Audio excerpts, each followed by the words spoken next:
dulu ya, ini sebelum saya sebelum saya menikah dan akhirnya saya divorce, itu ada cerita dengan wanita ini ya.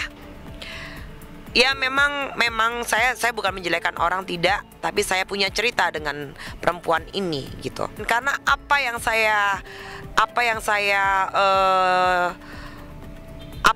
alami dulu dengan wanita yang sama ini itu sama gitu. Jadi dulu bekas papanya anak-anak dulu itu juga ada masalah. Jadi perempuan ini tuh masalah dengan papanya anak-anak. Jadi di dalam pernikahan saya selama itu sampai saya divorce itu kayak menjadi momok gitu. Dan itu mungkin ya saya juga nggak ngerti juga ya, apakah itu memang seperti itu ataukah bagaimana, ya aku nggak ngerti ya. Itu sih yang jadi mungkin ada sangkut pautnya juga gitu. Kenapa saya bisa speak up? Karena di sini aku sebenarnya ya nggak mau menceritakan rumah tangga orang, tapi ya sudahlah ya. Karena Mbak Im juga temen sahabat aku, dan aku juga punya cerita dulu, cerita buruk dengan papanya anak-anak mantan suami aku dulu. Terus terang nih, jujur nih saya bicara ya, pernikahan saya itu kayak masih dihantuin sosok wanita itu sampai sekarang. Dan saya kaget waktu Mbak Im menikah. Loh, oh menikahnya sama dia? Aku cuma senyum aja ya. Oh, sampai sekarang masih dihantui kan? Saya kan udah divorce. Cuma ada cerita ya, itu yang aku bilang tadi Mbak, cerita yang sangat buruk ya, sampai saya udah tunangan, sampai akhirnya saya memutuskan untuk bicara sama mantan suami saya, kamu pilih saya atau dia? Oh, aku nggak yakin Paulo melakukan itu sih. Sebagai sahabat nanti kita lihat aja di persidangan ya, kita berdoa yang terbaik sama waktu yang membuktikan deh. Aku sebenarnya nggak mau ya Mbak mengomentari masalah rumah tangga orang. Sebenarnya itu nggak mau. Ya kalian bisa menilai sendirilah. Gimana sih yang perempuan, gimana sih yang laki-lakinya, gitu aja sih.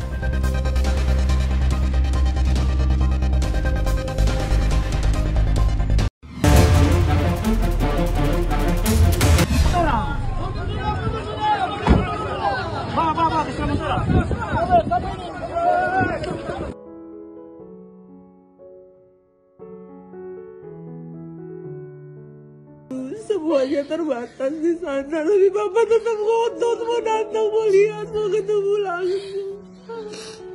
Jangan sia-siakan perjalanan. Sudah Ibu ya, karena cuaca nanti benar bisa terbang. Ayo. Kan tahu kalian kuat apapun yang terjadi atas izin Tuhan.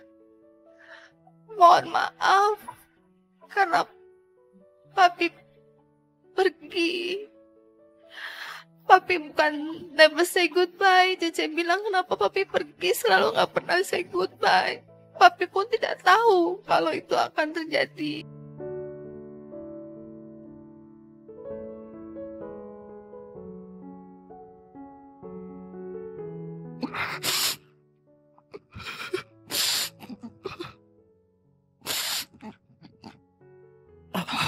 Maafin Bert, ada banyak salah jadi anak. I know kadang our relationship wasn't perfect, and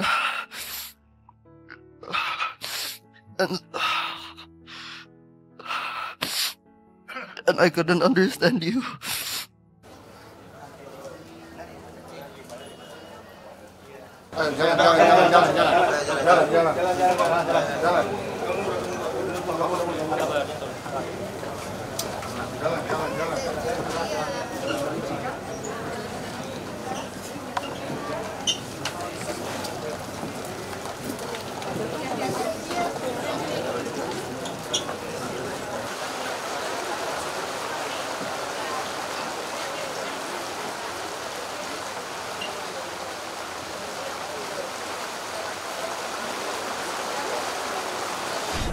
Saya selalu berpikir Pak Beni akan punya umur yang panjang karena dia hatinya baik, dia menolong orang. Dia selalu berikan, bahkan buat orang yang dia tidak kenal, sebisa mungkin dia membantu orang itu apabila sakit. Lumayan pelit nggak sama istri? Enggak lah. Baik. Baik. Tanya aja Paula. Mau telepon nggak Sarah? Coba telepon. Iya, Ya. Oh kemarin uangnya udah masuk.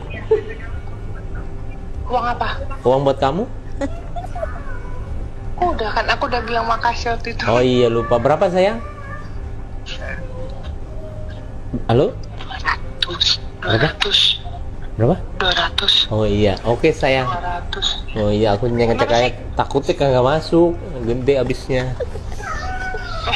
Masuk dong. Oh, iya. Udah aku cek, makasih ya. Iya buat uang jajan ya. Ini kok agak aneh ya? Apaan sih? Gak ada sayang. Ya udah nggak apa-apa. Oke sayang.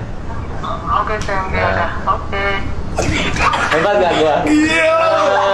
Saya jujur, selama hidup saya itu baru dibilang pelit sama satu orang, yaitu istri saya sendiri. Saya juga sampai bingung. Saya nggak pernah dibilang pelit sama orang seumur hidup saya. Kalau saya pelit, bagaimana mungkin saya menafkahi keluarga dia? Tanggungannya itu ada di saya. Adiknya kita pekerjakan di sini. Adiknya satu lagi juga saya menyiasati untuk buat YouTube tanpa saya mengambil uangnya sama sekali. Bukan saya.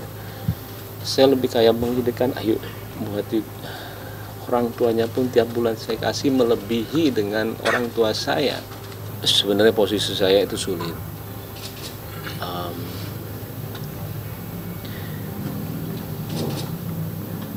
Saya memang